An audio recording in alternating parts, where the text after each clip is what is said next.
Bien, como decía Fernando, voy a presentar una de las participantes de este panel, a la doctora Adriana Rocha. Ella es profesora de la Facultad de Ingeniería de la Universidad Nacional del Centro de la Provincia de Buenos Aires, en sede Olavarría. Pertenece al Departamento de Formación Docente para el Profesorado de Química. Su título de grado es profesora en Física y Química y su título de posgrado es doctora en Química. Realiza investigaciones en educación en enseñanza de las ciencias, específicamente en la formación de profesores.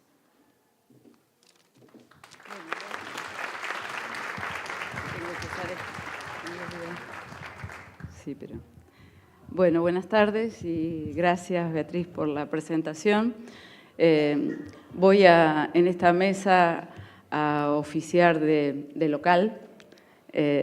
Si bien me desempeño en la Facultad de Ingeniería de la Universidad del Centro, que tiene sede en Olavarría, me siento local en este congreso, así que voy a, como les decía, coordinar esta exposición que pretendemos no solamente sea eso, una exposición, sino que genere un intercambio interesante con ustedes, que empiece ahora y que, bueno, y que podamos continuar incluso, porque también sé, y como decía Fernando, después de 2 días de intenso trabajo, bueno, esta es la hora en la que uno empieza a bajar un poquito y a aflojar la tensión y la adrenalina de estos 2 días. Así que, bueno, el tema de la transposición didáctica y qué hacemos en el aula con lo que nos toca enseñar es un tema convocante en un congreso como estos. Para tratar este tema nos acompañan hoy el doctor Alejandro Pujalte y la doctora Leonor Bonán. Ambos, bueno, trabajan en la Universidad de Buenos Aires y comparten tareas, más allá de que trabajan en varias instituciones, comparten tareas en el CEFIEC, que es un centro de investigación en educación en ciencias, que seguramente varios de nosotros conocemos. Así que se los voy a presentar a ambos. Voy a hacer una breve introducción al tema que nos convoca de la transposición didáctica y después les voy a dar la palabra a ellos dos, que se van a referir a diferentes aspectos de esta cuestión que es el eje de la mesa de cierre. Voy a empezar por Leonor. Leonor es profesora de física y doctora en didáctica de las ciencias, es egresada de la UBA. En esa institución, desde 1996, se dedica a la enseñanza de la didáctica de las ciencias naturales e investiga acerca de cómo enseñar mejor ciencia, en particular en contextos culturalmente diversos, y bueno, y se dedica a la formación de profesionales en todos los niveles de enseñanza. El doctor Alejandro Pujalte también es doctor en Ciencias Sociales y Humanidades, es egresado de la Universidad de Quilmes, es el actual secretario de la Asociación de Docentes de Biología, por esa cuestión muchos de ustedes seguramente lo conocen, es docente de enseñanza secundaria, también es profesor en la universidad y trabaja, y esto nos parece que es un aspecto interesante también para remarcar, en esto de la interdisciplina y de los vastos contextos en los que nos toca movernos a los docentes. También ha trabajado y trabaja actualmente en los equipos de diseño curricular de la provincia. Y bueno, esta cuestión tiene mucho que ver con lo que venimos a plantear hoy. Hechas estas 2 presentaciones, por ahí me gustaría compartir con ustedes algo que fue lo primero que me vino a la cabeza cuando los organizadores de este encuentro me propusieron coordinar esta mesa, ¿sí? Y tiene que ver con cómo cómo entendemos lo que es la transposición didáctica, y para mí es muy gráfico y muy interesante recordar un artículo que leí hace muchos años, que fue escrito por un físico en el año 1975, un físico francés, Halbach, y que fue publicado en una revista de pedagogía en Francia, y después nuestra revista de enseñanza de la física hizo una traducción y la publicó. Y me parece interesante mostrarlo como un precursor de esta problemática que todos nosotros compartimos de enseñar ciencia en la escuela secundaria, particularmente enseñar ciencia para todos.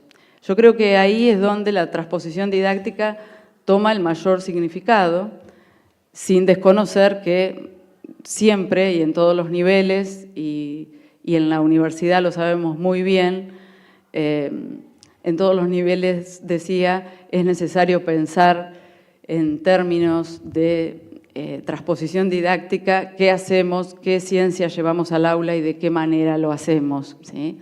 A veces en la universidad, en algunos ámbitos, nos olvidamos un poquito del tema, pero para mí es muy significativo este artículo desde el momento en que, bueno, indagando un poquito más, pude apreciar que esta preocupación que manifiesta este físico en este artículo no viene solamente de las dificultades que veía que existían a la hora de pensar, bueno, ¿cómo le enseño esto tan abstracto a los estudiantes de secundaria? Y molestarse por eso, como muchas veces hemos escuchado que ocurre, sino que viene de una preocupación genuina y de algunos escritos del propio Halbach.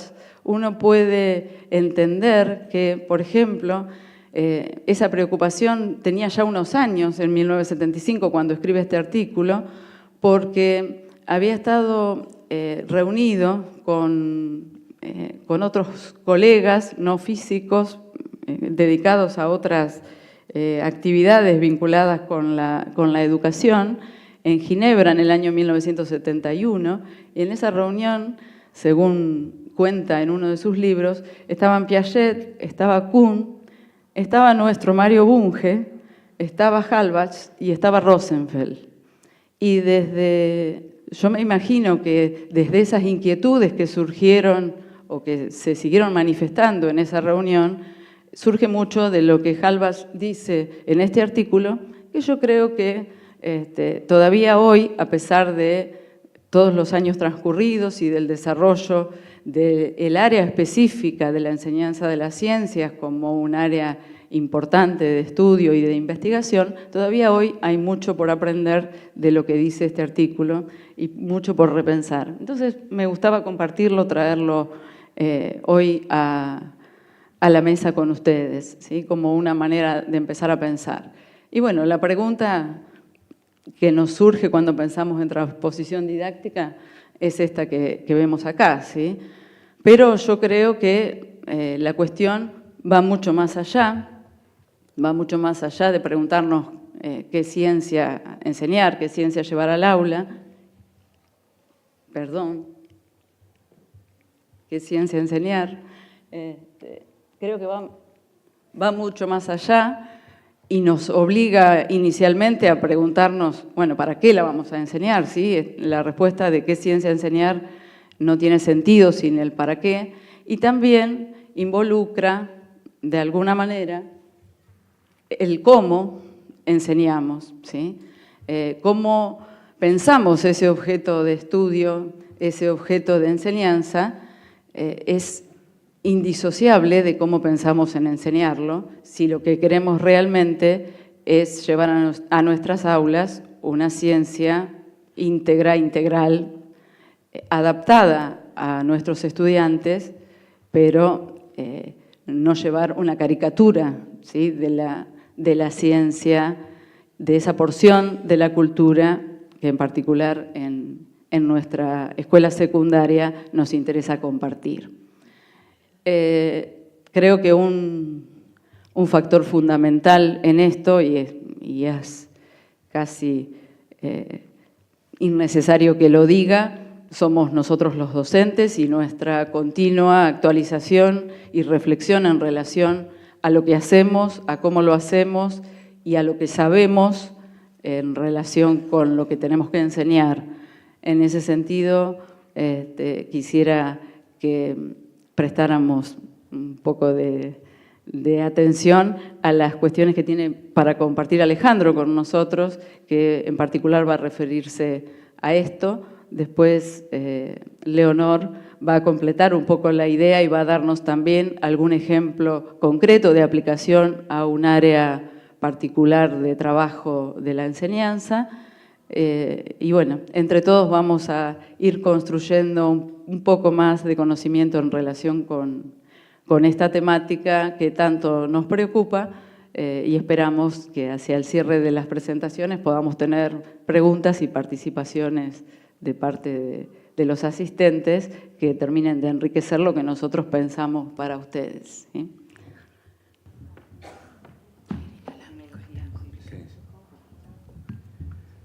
Decíamos esto, digamos, ahora sí. Estas finalidades de la educación científica, de alguna manera, hay un hiato o una diferencia, un decalage respecto de lo que pasa efectivamente en las aulas. Es decir, que podríamos decir que hay unas nuevas finalidades de la educación científica para el siglo XXI, pero viejas prácticas de enseñanza, ¿sí? Que un poco la motivación y el motor de este congreso es empezar a pensar en estrategias y en propuestas que vayan en consonancia con todo esto. Como decía Adriana, yo me desempeño también en el nivel de la Dirección General de Cultura y Educación, particularmente en la Dirección Provincial de Educación Secundaria, y lo que hacemos es recorrer la provincia de Buenos Aires básicamente para ver en qué medida el diseño curricular que está en estos días, estos tiempos, cumpliendo casi 11 años, tiene una mirada bastante particular respecto de las finalidades de la educación científica y de qué manera en las aulas cotidianas que transitamos, a veces estas prescripciones de diseño curricular no aparecen demasiado, ¿sí? Por un lado, nuestro diseño curricular está pensado sintonizando con las finalidades de la educación científica. Formar para el pensamiento crítico, para el ejercicio de la ciudadanía, para tomar decisiones informadas en cuestiones ambientales, de salud, de sexualidad, poder insertarse en este mundo tan cambiante con posturas fundamentadas como para tomar decisiones acertadas, digamos, ¿no? Y en ese sentido, nuestro diseño promueve cuestiones desde los fundamentos, desde las propuestas que se dan para trabajar las materias, que van en consonancia con estas finalidades. Se habla de competencias de pensamiento científico, de hablar y escribir ciencias, con un énfasis bastante particular en la argumentación científica escolar. El centro debería ser la resolución de problemas como estrategia fundamental dentro de la enseñanza de las ciencias, tanto en física, química, biología, ciencias de la Tierra. Todo esto tiene que estar presente en las aulas. Los modelos y la modelización también dan una puerta especial de entrada a cómo los modelos sirven para pensar el mundo de manera tal que cobren sentido para los pibes concretamente y para hacer propuestas o ideas fructíferas para entender la vida que los rodea, ¿sí? Pensar las cuestiones no fuera de contexto, sino en realidad utilizar casos, utilizar propuestas que lleven a cuestiones sociocientíficas que sean llevadas al aula en función de contextualizar la enseñanza concretamente. Todo esto está presente en el diseño curricular, ¿sí? Y fundamentalmente se trabaja también sobre la noción de imagen de ciencia, es decir, qué pensamos nosotros, qué piensan los estudiantes, cuando los indagamos respecto de qué creen que es un científico o que es una científica, cómo se imaginan la vida de estas personas y concretamente qué imagen de ciencia subyace en estos auditorios, digamos, ¿no?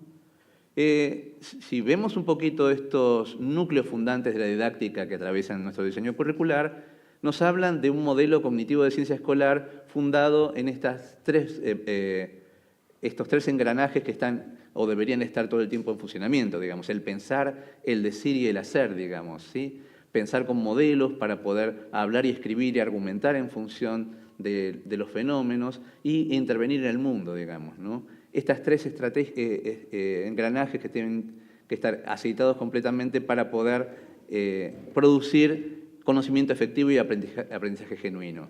Acá en este dibujo falta algo más, que es las finalidades de la enseñanza, es decir, ¿para qué enseñamos física?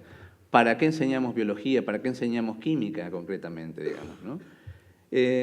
Un poco esto, cuando uno mira las aulas, en realidad ve cosas bastante diferentes, digamos.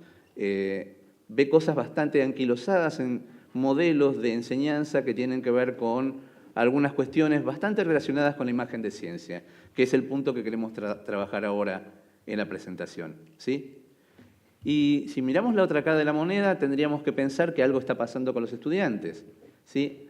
En función de eso, quería traerles a colación un trabajo que realizamos en el 2012, justamente con alrededor de un centenar de estudiantes ingresantes a la escuela secundaria, en aquella escuela secundaria no conformada todavía, en cuarto año, 96 estudiantes eran en particular, a los cuales les preguntamos una serie de cosas en función de esta imagen de ciencia, ¿sí? Ahí tienen un poco los detalles de la indagación, ¿sí? Una escuela situada en un contexto socioeconómicamente desfavorecido, ¿sí? Y les preguntamos estas cosas. ¿Cómo te imaginas a las personas que se dedican a la actividad científica? Te pedimos que hagas un dibujo en que las representes realizando su trabajo. ¿Me pasó?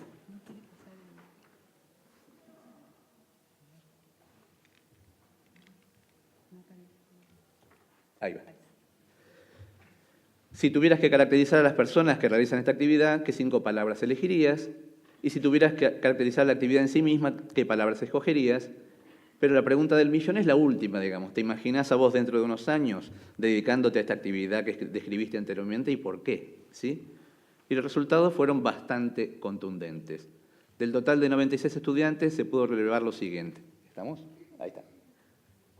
Solamente en 11 casos se muestra más de una persona trabajando en la actividad científica, digamos, ¿no? Solo en 12 oportunidades aparecen mujeres.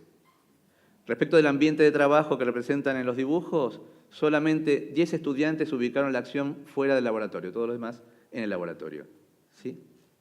Y para caracterizar a la actividad, bueno, difícil, complicada, interesante, experimental, una serie de palabras con las cuales los estudiantes identifican la actividad científica, ¿sí? Que podrían tener que ver con un montón de cuestiones en el imaginario de los estudiantes respecto de qué piensan acerca de la ciencia, ¿sí?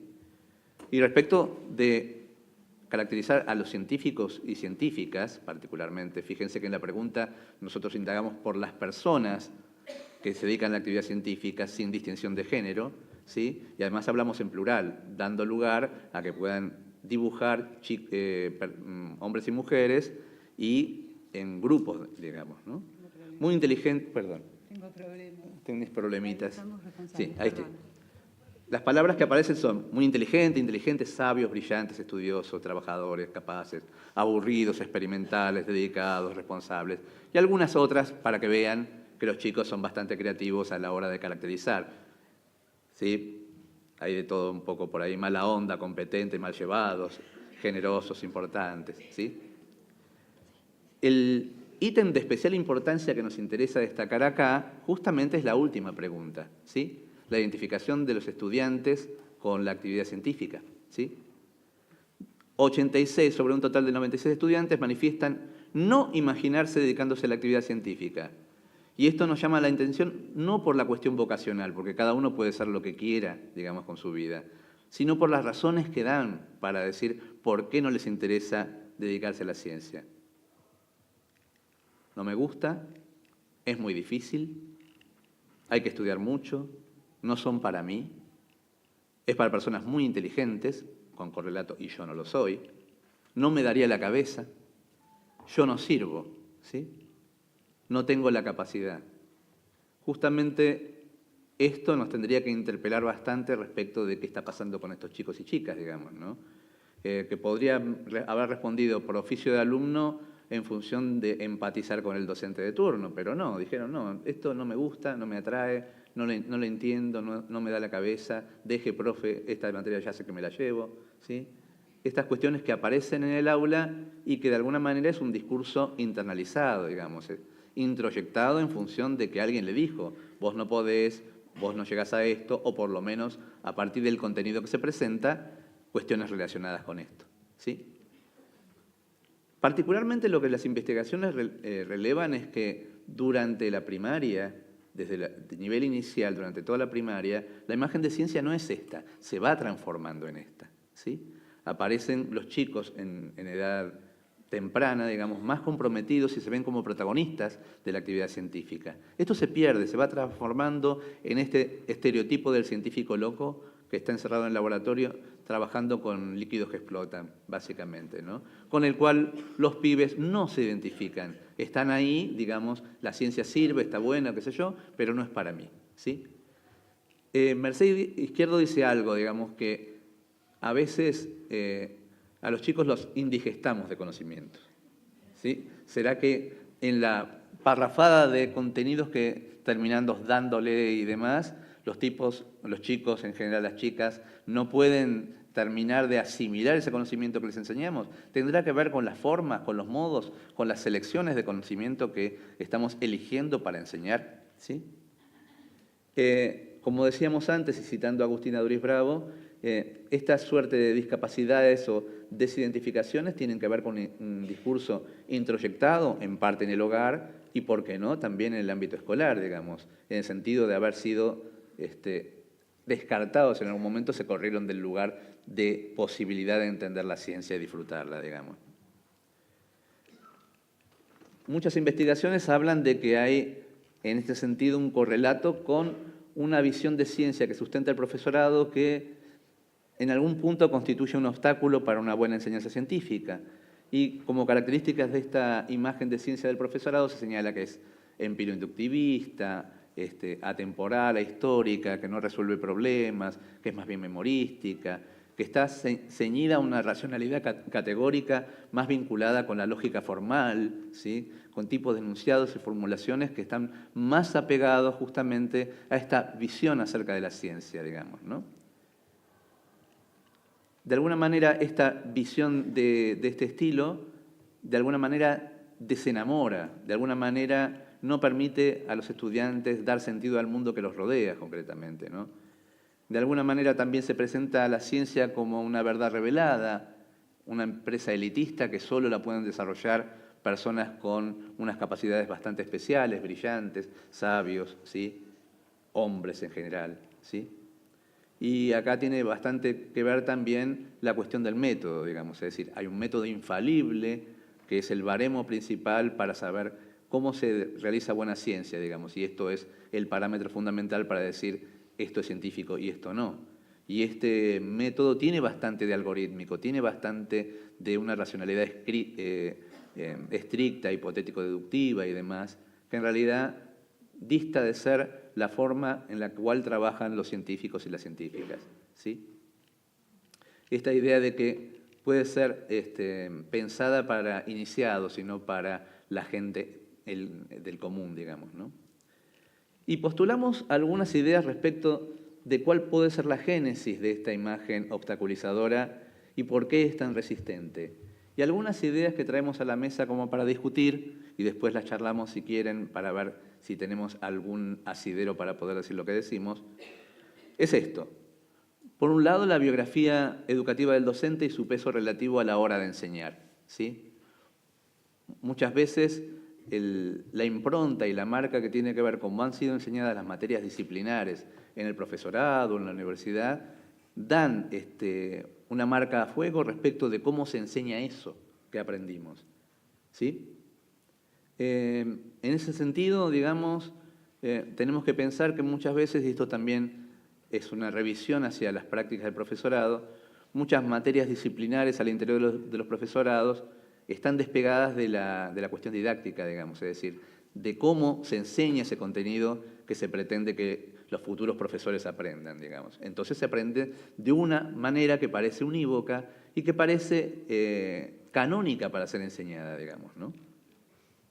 Entonces, hay una serie de formulaciones, ejemplos, maneras de enseñar que vienen pegadas con esas miradas de cómo se ha enseñado esa disciplina. Y tiene un peso bastante importante, de manera tal que, más allá de capacitaciones, más allá de instancias de querer revisar algunas cuestiones, emerge de vuelta esta imagen bastante pegada a cómo se ha aprendido esa materia en particular en el profesorado, ¿sí? Y después, otra hipótesis de trabajo es que hay una firme creencia acerca de que esa forma de enseñar es la única válida y la verdadera y la canónica para enseñar ese contenido, y que no hay otras. Y como decía hace un ratito Adriana, que pensar que otras miradas y otras formulaciones del mismo contenido es de alguna manera desvirtuar el conocimiento, ¿sí? Que estas formas canónicas no se las puede renunciar. La ciencia es difícil y hay que atravesar determinadas formas de ver la ciencia que evidentemente desenamoran, desidentifican, hacen que los chicos no empaticen con la actividad científica. Y algunos ejemplos de las disciplinas que nosotros transitamos para ver formas canónicas de enseñanza, ¿sí? Un ejemplo de química, en función del formuleo, nomenclaturas, alcanos, alquenos y alquinos, y otra vez los pibes repitiendo nomenclaturas y haciendo formulitas y palitos y demás, cuando en realidad no saben muy bien qué están haciendo, o completando configuraciones electrónicas, casilleritos, que en definitiva no tienen idea de qué es lo que están haciendo y para qué. Se entrenan y son a veces expertos en hacer configuraciones electrónicas. Anda a preguntarle qué es ESPIF o algo así, no van a tener idea. ¿Sí? Es poco probable. Pizarrones de física, donde el pizarrón es el protagonista esencial, y ejercicios ritualizados, donde el mundo no está. La formulación analítica es tan grande que el mundo desaparece. No se habla del mundo, se habla de estilizaciones del mundo tan estilizadas que el mundo termina desapareciendo.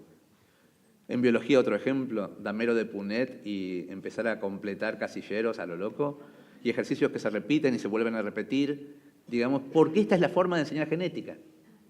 ¿Sí? Cualquier otra cosa que se me plantee, me parece que es desvirtuar la forma de enseñar. Y esto es lo que venimos a tratar de, por lo menos, movilizar un poquitito con la charla de hoy, ¿sí? Algunas cuestiones que tienen que ver cómo esto que estamos diciendo tiene un correlato con la imagen de ciencia que trasunta el profesorado, y algunos indicadores nos llevan a pensar que por lo menos está bastante consolidada en algunos aspectos empiropositivistas que llevan a tener esta tendencia a creer que hay una única fórmula o forma o versión canónica de los contenidos que se quiere enseñar. Esto es una indagación hecha en Historia y Filosofía de la Ciencia, el módulo de la especialización en enseñanza de la ciencia para nivel secundario del Infod, que quizás muchos de ustedes hayan transitado, que en la primera clase, a manera de indagación de ideas previas, se les hace unas cuantas preguntas que después se retoman a lo largo de la cursada para justamente hacer un ejercicio metarreflexivo sobre aquellas cosas que se presentan o que se piensan acerca de la ciencia. Por ejemplo, en esta viñeta vemos que hay una idea bastante cercana a lo que llamaríamos realismo ingenuo, digamos, es decir, el mundo tiene los patrones puestos ahí, y nosotros lo que tenemos que hacer es tener la experticia y la brillantez para poder descubrirlos, digamos, ¿no?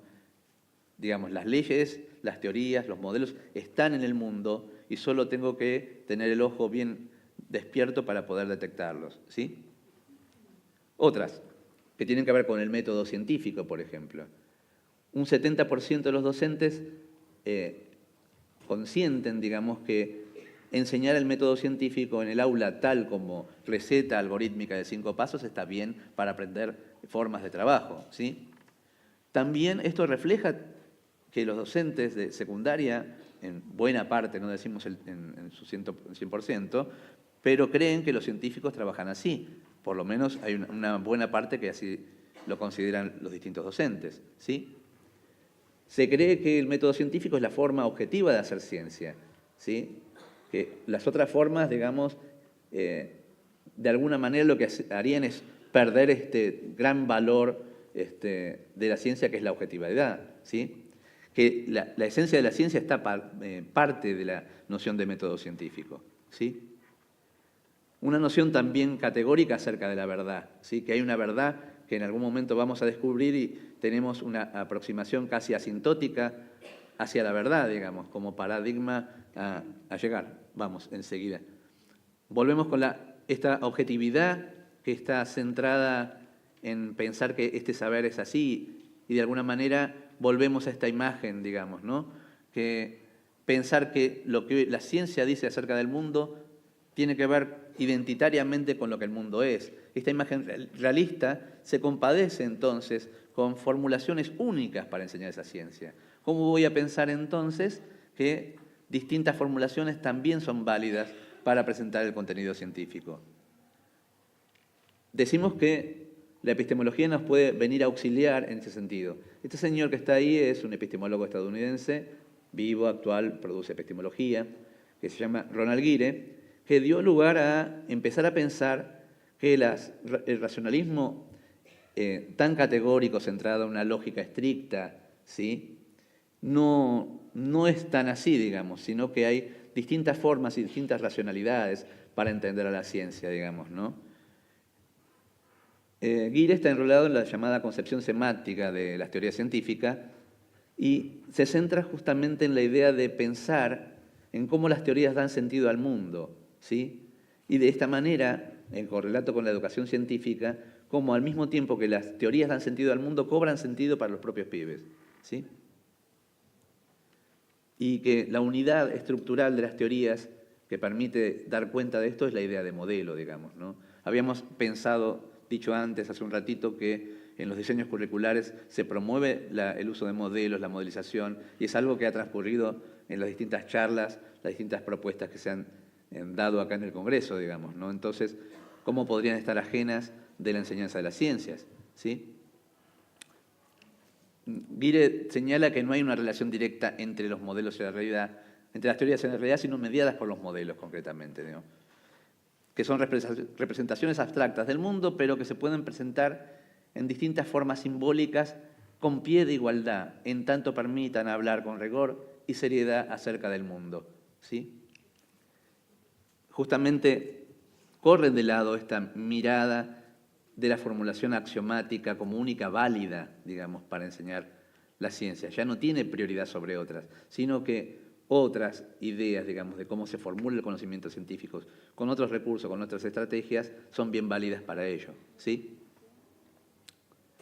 Los modelos se parecen al mundo, no son una imagen calcada del mundo, sino que sirven como para pensar y transitar el mundo y intervenir sobre él. La didacta de las ciencias naturales, Mercedes Izquierdo Aymerich, lo que hace es tomar esta idea de Guire para producir lo que llama el modelo cognitivo de ciencia escolar, que retoma esas tres esferas de la cognición que vimos en una de las diapositivas primeras, digamos. El pensar, el decir y el hacer. Pensar con modelos, decir, hablar, escribir, argumentar a partir de los modelos e intervenir, hacer, producir, predecir, inventar, poder hacer acciones que permitan dar soluciones a los problemas. Y esto tiene que ver con los contextos.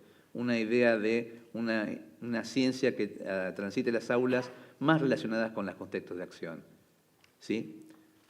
De alguna manera lo que dicen estos autores dicen, por ejemplo, que las formulaciones más rígidas de la ciencia pueden dar lugar a otros lenguajes o recursos simbólicos, gráficos, dibujos, maquetas, simulaciones, anécdotas, chistes, en tanto y en cuanto sirvan para pensar con rigor y seriedad sobre los fenómenos. No es desvirtuar la ciencia, es utilizar otros recursos semióticos para presentar el mismo contenido, ¿sí?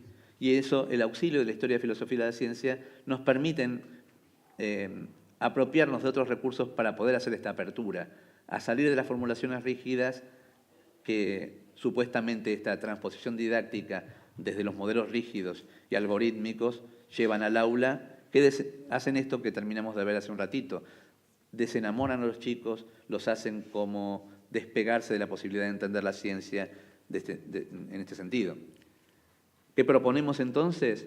Un énfasis en la formación epistemológica del profesorado, poder reflexionar sobre las propias concepciones acerca de la ciencia para poder explicitarlas, hacerlas salir a la luz y trabajar sobre ellas, ¿sí?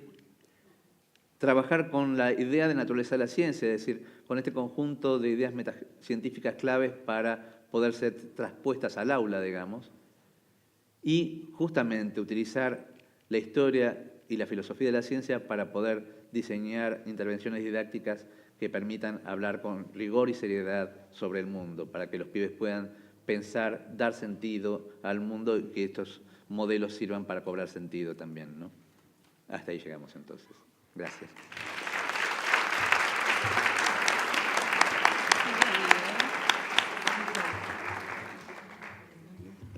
¿Dónde es? Mucha suerte. Es. Mira, con esto avanzás y con esto vas para atrás. Bien.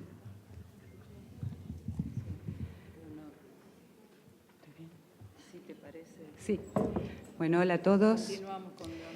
Voy a ser breve en los agradecimientos, pero me sumo a los agradecimientos de Alejandro, tanto a ustedes que están acá, cansados, con cara de me voy para mi casa. Y bueno, voy a tratar de ser breve y me puse muy nerviosa pasando, estaba con esta, así que ahora espero recuperarme un poco. ¿Me escuchan? Bueno.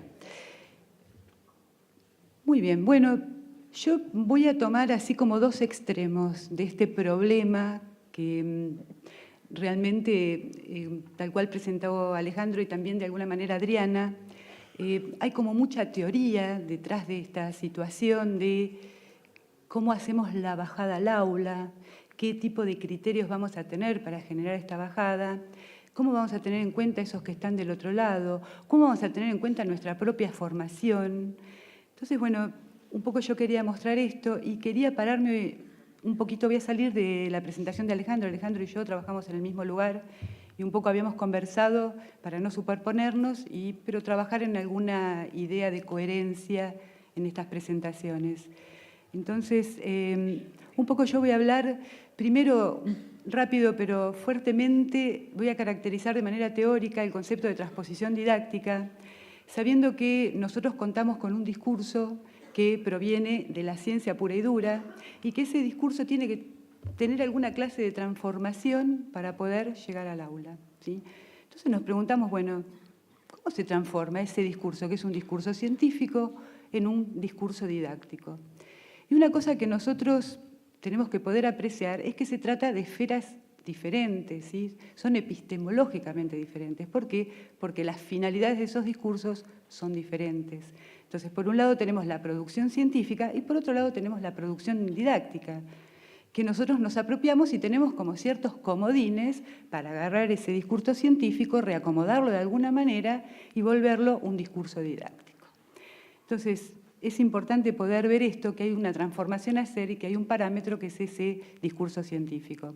Cuando nosotros hablamos de la esfera de producción científica, me tomo esta noción y tomo también a Guire, autor que citó Ale, que de alguna manera nosotros tenemos modelos que nos permiten dar cuenta del mundo. Nosotros tenemos una situación real, tenemos un modelo y ese modelo nos permite caracterizar esa situación real y generalmente lo hacemos a través de ciertos elementos que nosotros conocemos como enunciados, ecuaciones, diagramas, sistemas de coordenados, no sé, dependiendo de cada área tenemos como algunos elementos más típicos que otros. Y por otro lado, esos modelos tienen que ajustarse de alguna manera con esa realidad que la ciencia pretende interpretar y dar cuenta, explicar de alguna manera. Entonces, este señor Guire propone como este esquema donde vemos a los objetos del mundo real que dialogan de alguna manera con los modelos, deben ajustarse a los modelos y a su vez estos objetos del mundo real a través de esos modelos producen ciertos datos y ciertas predicciones. Entonces la ciencia pura y dura pide una especie de coherencia entre esos elementos que aparecen ahí en la pantalla. Entonces un poco nos preguntamos cuál es el modelo científico de referencia cuando nosotros queremos enseñar un tema, cada uno desde su área. No sé, yo quiero enseñar las leyes de Newton. ¿A dónde tengo que ir? Tengo que ir a ver la formulación que escribió Newton, tengo que ir a un libro de texto, tengo que ir a ver a un científico. ¿Cuál es el modelo científico de referencia? Y cuando hablo de las leyes de Newton, ¿estoy hablando de un modelo actual de la física? ¿Tiene sentido enseñar un modelo que tiene 300 años? ¿Ese modelo está vigente? ¿No está vigente? Bueno, hay un montón de preguntas que uno se hace y en realidad todas esas preguntas que uno se hace van a tener que ver con algunas cuestiones. Por un lado, el nivel educativo, ¿sí? A donde uno va a tratar de generar, va a pensar esa transformación para un determinado nivel, también para alguna orientación de ese nivel. No es lo mismo enseñar las leyes de Newton a alguien que está estudiando la carrera de física, que a alguien que está estudiando el profesorado de física, que a alguien que está en la escuela secundaria o alguien que está en la escuela primaria y se hace alguna aproximación quizás más cualitativa. Entonces, dependiendo entonces del nivel educativo, de la orientación, uno se pregunta cómo se va a materializar esa transformación. Y fíjense que otra cosa que estoy dejando así un poquito de lado, pero que después voy a retomar fuertemente, es la finalidad educativa. Recién Alejandro se refería a los diseños curriculares, en particular los de la provincia de Buenos Aires, son bastante detallados y tienen una pata bien importante en esta cuestión de la finalidad educativa y en la perspectiva de poder ajustar esa finalidad al contexto de que se trate. Entonces, nos preguntamos cómo se materializa esa transformación y hay dos cuestiones clave. Por un lado están los diseños curriculares y por otro el docente que está encargado de llevar adelante esa materialización de la enseñanza cuenta con sus clases y también con ciertos materiales de desarrollo curricular que pueden ser diversos, no me voy a extender. Entonces, bueno, tenemos un modelo científico, buscamos un modelo didáctico y podríamos hacernos preguntas como por ejemplo qué transformaciones son las que operan sobre ese conocimiento para que se transforme en un objeto de enseñanza, ¿sí? Por otro lado, qué recursos didácticos podemos utilizar, qué demandas cognitivas implican, qué estoy pensando yo, qué actividad cognitiva tiene ese alumno a la hora de tener que apropiarse de ese modelo que yo estoy tratando de enseñar. ¿Y en qué difiere el conocimiento científico del conocimiento didáctico? Todas estas preguntas muchas veces nos pasan desapercibidas, pero son preguntas características que dan cuenta de esa transformación de ese modelo científico en un modelo didáctico. La transposición didáctica en el área de ciencias naturales surge, como muchos deben saber, de la didáctica de la matemática, un autor Chevalar en el año 1997, trabaja esta noción y como es una noción tan poderosa, de alguna manera se empieza a transferir a otras didácticas, a otros contextos y un poco la definición de la transposición didáctica tiene que ver con cómo ese modelo científico finalmente se transforma en el modelo didáctico. Esto es lo que nosotros conocemos como la bajada.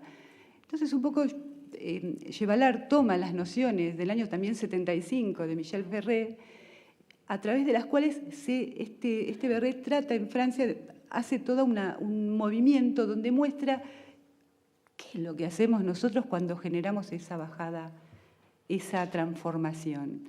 Y él habla de 5 operaciones diferentes, las llama las operaciones que están implícitas cuando uno hace una transposición didáctica y se conocen con estos nombres: desincretización, publicidad, objetivación, programación de los aprendizajes y el control social de los aprendizajes.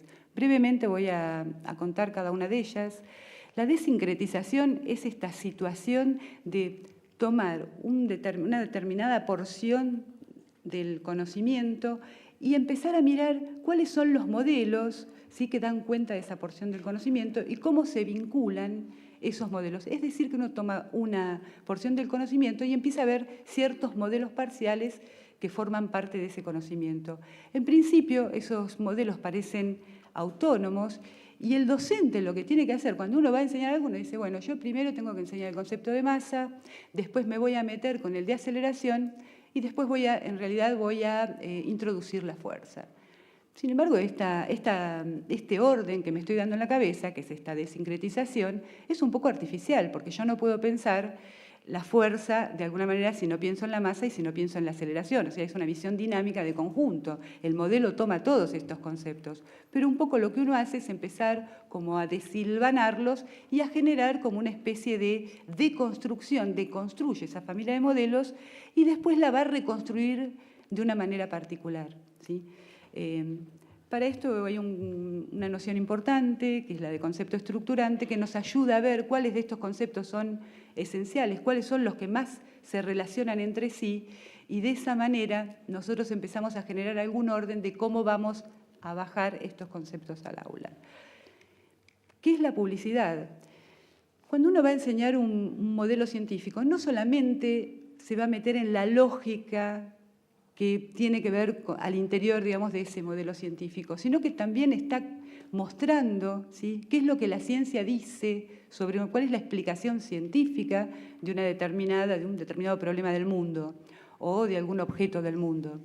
Y esto también lleva a mostrar cuál es el estado del arte de un determinado modelo. Yo hace un rato refería a las leyes de Newton que tienen 300 años. Bueno, sin embargo, es una noción universalmente válida y uno la sigue enseñando. O sea, uno está publicitando ciertos modelos que son parte de la cultura humana y no solamente a la comprensión interna de ese modelo. De esta manera también damos a conocer particularidades de los modelos, el lenguaje específico, las representaciones que usamos, estos diagramas de cuerpo libre, el dibujito de la célula, el dibujito del átomo, esto que decía hace un ratito Ale, cuando completan las capas de electrones. Bien, todas estas operaciones que realizamos en realidad están mostrando de qué elementos se vale la ciencia para representar esta porción del mundo. También hay un proceso de objetivación. Cuando uno entra a un aula a enseñar, toma un montón de decisiones sobre qué libro va a usar, sobre qué temas de ese libro va a utilizar. Y uno no llega y le dice a los alumnos, mira, bueno, en realidad estuve pensando y no voy a enseñar todo lo relacionado con las leyes de Newton, en realidad voy a enseñar esta porción para que... No, uno no cuenta nada, uno dice, estas son las leyes de Newton. O sea que de alguna manera uno presenta ese conocimiento como neutro, como objetivo, o sea, uno se deshace de todas esas operaciones mentales que hicimos para generar esa propuesta de enseñanza y uno la muestra como una propuesta limpia, como una propuesta que no tiene la intervención de nadie. Uno dice, estas son las leyes de Newton. Y el alumno no pregunta si estas son las que pienso yo, si yo estoy de acuerdo con otro profesor, si la enseña de la misma manera. Los libros de texto también ayudan a mostrar esta objetivación, no muestra que hay una interpretación, que hay transformaciones que operaron para poder mostrar esta porción, digamos, del modelo. Esto se conoce como despersonalizar la ciencia del ámbito de producción, o sea, desligo, digamos, todas las discusiones, las controversias que hubieron para poder generar ese modelo científico y lo muestro linealmente. Digo, bueno, estas son las leyes de Newton. Y estas leyes fueron escritas en tal momento, no cuento nada, o sea, no hace falta. Un poco Ale, yo estoy desafiando un poquito lo que Ale decía, que son estas operaciones que al quedar tan implícitas muestran este conocimiento como pulcro, neutro, acabado, sin mostrar todo lo que le hicimos nosotros para transformar ese discurso científico en un discurso didáctico. Bien. Otra de las funciones es la programación de los aprendizajes. Hay una secuenciación conceptual progresiva, lineal. Yo empiezo por tal tema, después sigo por tal otro, elegí hacerlo de esta manera, distingo conceptos de las relaciones. Yo conozco, el experto, el profesor, conoce un montón de relaciones internas al interior del modelo, sin embargo, va a elegir cuáles de esas relaciones es la que le va a presentar a los estudiantes. Y se reconstruye ese modelo, pero ahora de una manera acumulativa y lineal. ¿Por qué? Por la propia presentación del contenido científico.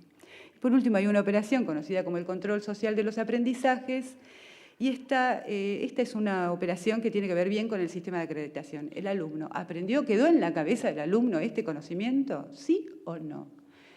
O más o menos. ¿Qué grises, qué nota le pongo? ¿Cómo acredita? Realmente ahí yo vuelvo un poco a la finalidad y digo, estas finalidades que yo me planteé al comienzo de la enseñanza, ¿se están cumpliendo? ¿Este alumno aprendió este conocimiento? Por eso las conocemos como operaciones, digamos, que se dan muy al interior del aula. Entonces yo ahora quisiera hacer referencia a que cuando empezamos a hablar de cuál es el modelo científico de referencia que uno va a tener en cuenta a la hora de enseñar, yo creo que la finalidad educativa es determinante y tiene que ser clara a la hora de generar la enseñanza. Yo voy a presentar ahora un ejemplo. Primero voy a hacer una pequeña introducción. Justamente una parte importante de mi investigación en general a lo largo de los años tiene que ver con estas transposiciones didácticas en diferentes contextos. Entonces, hay una noción que es la didáctica contextualizada, donde estas finalidades educativas van a ser las que van a modelar esta transposición que vamos a llevar adelante. Estas investigaciones nosotros las hacemos con una metodología que se conoce como investigación-acción. Esta metodología trabaja sobre ciclos, generalmente se plantea un primer ciclo exploratorio, donde uno caracteriza la situación didáctica donde va a intervenir, se planifica la intervención, se realiza la intervención y después se ven los resultados de esa intervención. Esos resultados van a ser el piso del siguiente ciclo. Y así vamos avanzando y generamos intervenciones donde yo diría que la finalidad general es la mejora de la enseñanza en relación a ese contexto educativo. Entonces voy a presentar un ejemplo que se dio en el normal número 3 de la Ciudad de Buenos Aires, el normal 3 de Cava. Se forman profesores de primario. En este trabajo participaron un grupo de alumnas y una profesora, donde había una doble finalidad. Por un lado, cuando el Info de alguna manera habilitó en los institutos de formación docente la investigación, se promovieron proyectos, pero no hubo una manera de cómo los docentes iban a apropiarse de esas herramientas de investigación. Entonces generamos un vínculo entre la universidad y el Normal 3 para avanzar en estas cuestiones de investigación. Y la profesora, digamos, que tomó, Hilda Suárez, que fue la que tomó esta posta, ella por un lado, no quiere, ¿no? ¿Viste? Se revela. No te pongas nervioso. Ya va a llegar, de paso toma agua. Con esta profesora, entonces, pudimos definir algunas de las finalidades. Empezamos tomando chicas que estaban en primer año, un grupo de chicas que quisieron participar de esta investigación, y las finalidades fueron diferentes. Las voy a leer: diseñar propuestas de educación ambiental en el marco de la formación inicial de maestros e implementarlas en el nivel primario. O sea que de alguna manera queríamos generar actividades, intervenciones en el nivel terciario, pero ponerlas a prueba en el primario, y en función de lo que los chicos del primario aprendieran, nos iban a dar una devolución sobre cómo estaban nuestras propuestas de enseñanza. Otra era indagar qué condiciones llevan a mejorar la calidad de la formación docente inicial. La inclusión de las dimensiones natural, cultural y social en el abordaje de las problemáticas ambientales. Si bien nosotros somos de naturales, hay un concepto de alfabetización científica dando vuelta por ahí, creo que todos alguna vez se toparon con este concepto, y esto implica visibilizar desde las ciencias naturales, por un lado, pero también mirar que hay otras dimensiones que en los problemas ambientales participan de manera categórica.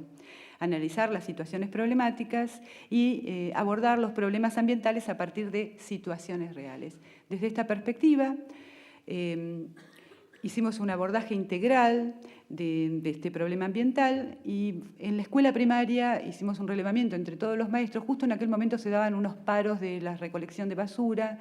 San Telmo, el lugar donde está ubicada esta escuela, tiene calles muy finitas y era un basural, había problemas de contaminación serios, algunos riesgos de salud, y la escuela estaba tomada un poco por esta problemática de la basura. Y esto fue lo que nos plantearon para trabajar, y este fue el tema que nosotros llevamos al terciario. Entonces, por un lado, acá voy a ir muy rápido, analizamos el problema de la excesiva producción de basura en la Ciudad de Buenos Aires, pero también sentimos la necesidad de ver cómo había progresado ese tema, cómo había sido tratado a lo largo del tiempo esta temática de la basura.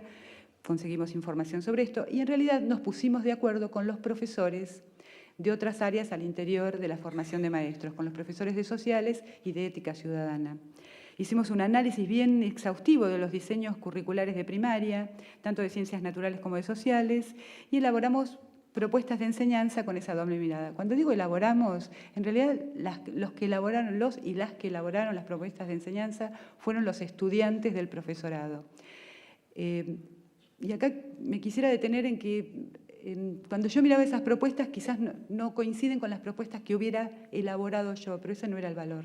El valor era ver justamente a través de esta propuesta formativa qué podían elaborar estos estudiantes.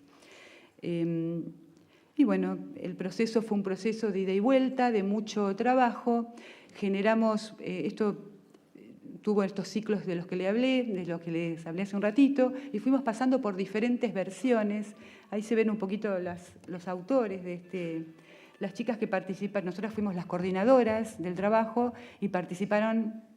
Las voy a nombrar a estas chicas, aunque ellas ni sepan que las estoy nombrando: Sabrina Ábalos, Daniela Carrazán, Daniela Soledad Foresti, Rita Gutiérrez, Valeria Real y Débora Jerez Liota. Estas chicas participaron durante 2 años y medio en la elaboración de esta propuesta y hicieron diferentes transposiciones didácticas ellas mismas. Desde un conocimiento académico, usado como fuente, generaron propuestas, las llevaron al aula de primaria, reflexionaron, hicieron nuevas transposiciones didácticas a partir de esas propuestas para niveles parecidos. Por ejemplo, la propuesta de primer grado en un momento se llevó a segundo grado, o sea que hubo que hacer alguna complejidad, digamos, hubo que complejizarla, y siempre atados a los diseños curriculares, porque tomamos también los diseños curriculares como fuentes de información y de orientación para la realización de nuestro trabajo.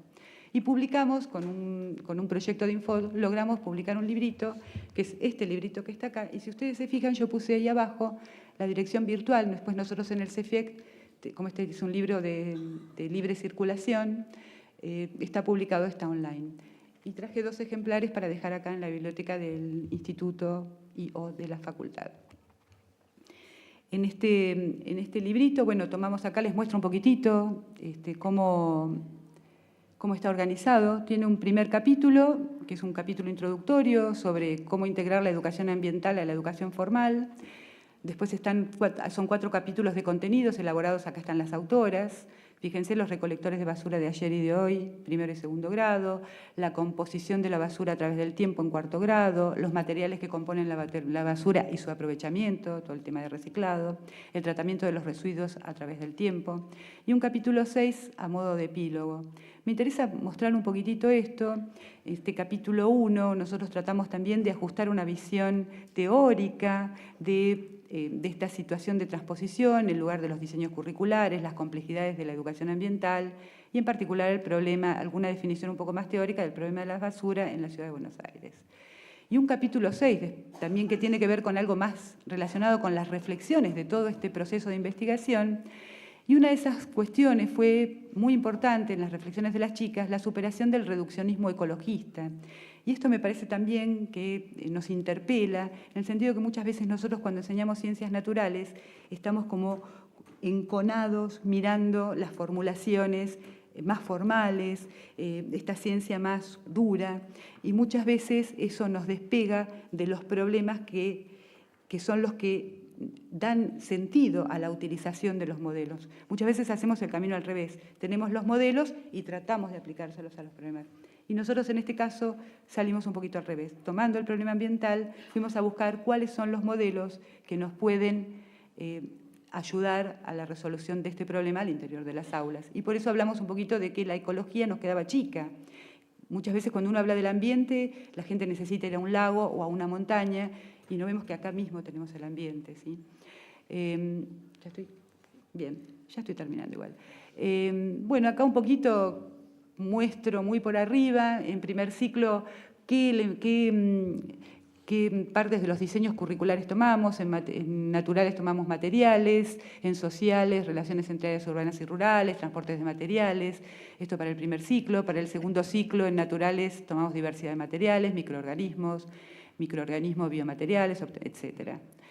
Y entonces acá me voy a detener en que los diseños curriculares son una ventana importante para que nosotros podamos trabajar problemáticas reales. A veces uno dice, tengo que cumplir el programa, y quizás es dar un poco vuelta a esa situación.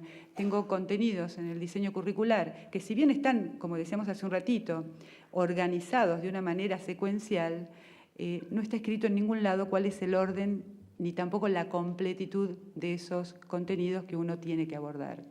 Acá subyace la cuestión de profundidad versus diversidad. O sea, doy todo el programa o elijo algunos contenidos. Esto surgió en distintas charlas, son decisiones a tomar. Yo no tengo una respuesta, pero bueno, este fue un camino posible.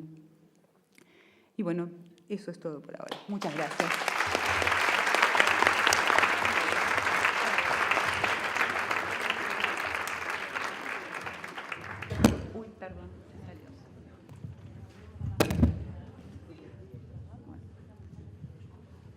Bueno, muy bien, muchas gracias a los dos. Creo que si hay un eje que queda flotando después de estas dos intervenciones, tiene que ver con nuestra formación como docentes y cuánto tenemos que seguir profundizando, no solo en relación a pensarnos como quienes toman las decisiones, esto que planteaba recién Leonor, bueno, ¿qué hago con el diseño curricular? ¿Lo cumplo a rajatablas o puedo crear algo mucho más interesante y más adaptado a la realidad de mis estudiantes a partir del marco que me brinda el diseño curricular? Y me parece que esta cuestión interpela la formación de nosotros los docentes muy fuertemente e interpela la formación en relación con el conocimiento que hemos desarrollado del contenido, ¿sí? Muchas veces nos hemos ocupado de decir no alcanza con saber mucho de lo que vamos a enseñar para enseñar bien. Y eso estamos completamente de acuerdo, no alcanza. Pero creo que los docentes sabemos, somos conscientes que profundizar en el objeto de conocimiento que hemos de llevar al aula nos requiere un esfuerzo enorme en todos los momentos de nuestra formación. No solo un esfuerzo de actualización, sino también un esfuerzo de elaboración de un conocimiento completo, acabado, profundo, de esa parte de la ciencia que tenemos que enseñar, ¿sí?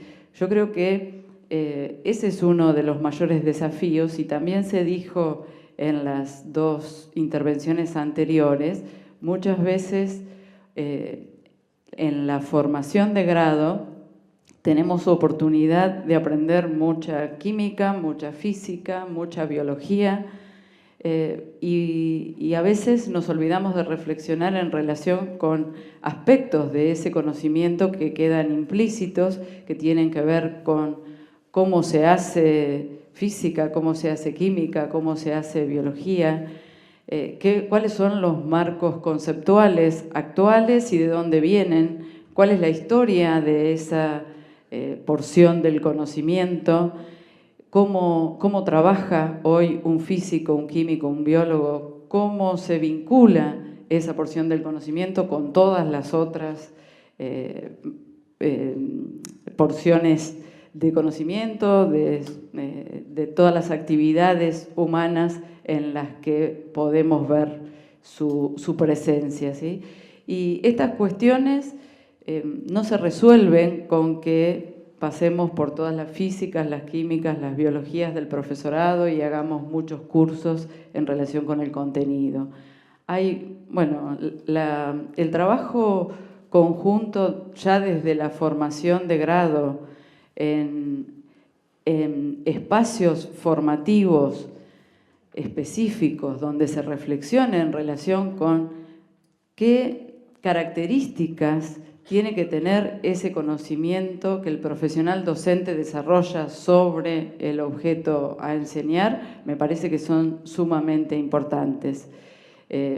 Creo que un espacio o los espacios más adecuados para estas revisiones, hoy por hoy como están armados nuestros profesorados, quizás sean las didácticas específicas, pero no son el único espacio y ojalá pudiésemos trabajar mucho más integralmente con los espacios de formación en la ciencia natural en sí misma. Y bueno, y también entender que la formación de grado es la formación inicial necesaria y que como profesionales de la educación que somos, se nos requiere seguir formándonos continuamente.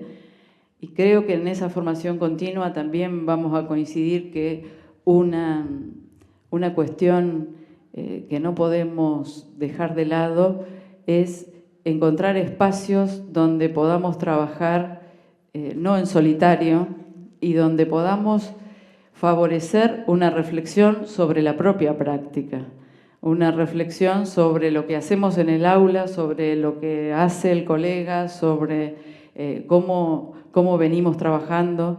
Me parece que ese también es un aspecto muy necesario, y recién Leonor contaba una experiencia de formación de profesores en el campo de desarrollo profesional, ¿sí? Involucrándose en llevar adelante transposiciones didácticas diversas y en evaluar qué es lo que va pasando con eso y modificar y seguir aprendiendo lo que sea que haga falta aprender para seguir creciendo, ¿sí? Para seguir desarrollando un conocimiento profesional cada vez más integrado y más sólido, ¿sí? Y en eso creo que es interesante pensar esto que dice Schulman en alguno de sus primeros trabajos, cuando plantea el conocimiento del profesor de química, de biología, de historia, de física, es un conocimiento, el conocimiento que tiene de la materia a enseñar, es un conocimiento totalmente distinto, en muchos sentidos, al conocimiento que tiene el químico, el físico, el historiador, ¿sí? Y yo me animaría a agregar, y es mucho más profundo y necesita de muchas más reelaboraciones que a veces, no encontramos los espacios donde realizarlas.